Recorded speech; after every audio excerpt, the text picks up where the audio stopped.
আশা করি ভিডিওটি এনজয় করবেন। তো আজ আমি নিয়ে এসেছি আমার বাবার ক্ষেত, ঢাকা শহরে যে তিনি ক্ষেত তৈরি করেছেন সেই ক্ষেত এর দ্বিতীয় পার্ট।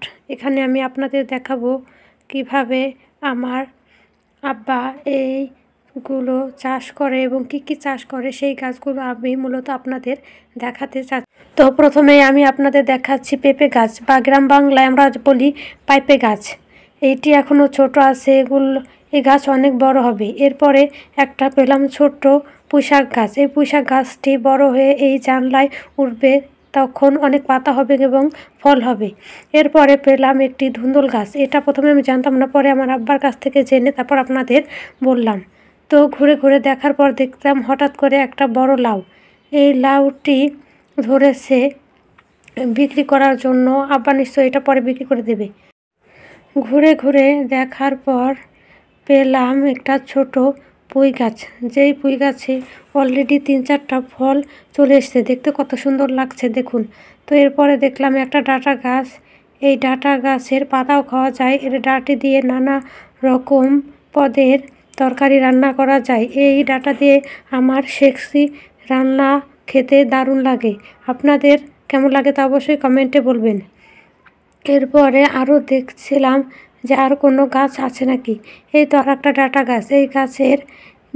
এই গাছ তো আপনাদের বললামই। তো এর ফুল এসেছে, ফুল থেকে বীজ হবে, এই বীজ থেকে আবারও লাগানো যায়, অনেক ডাঁটা শাক হয়। তো এরপরে ঘুরে ঘুরে দেখার পর দেখছি অনেক লাউ ধরেছে গাছে, দেখতে কিন্তু সুন্দর লাগছে। আর এই যে আমার আব্বা এখান থেকে যে অনেক ঘাস হয়েছে, এই ঘাসগুলো নিড়াচ্ছে, নিড়িয়ে এগুলো পরিষ্কার করবে, কারণ এখান দিয়ে পাট শাক বুনবে তিনি। পাট শাক, ঢাকা শহর পাট শাক, লাউ শাক অনেক খায় মানুষ।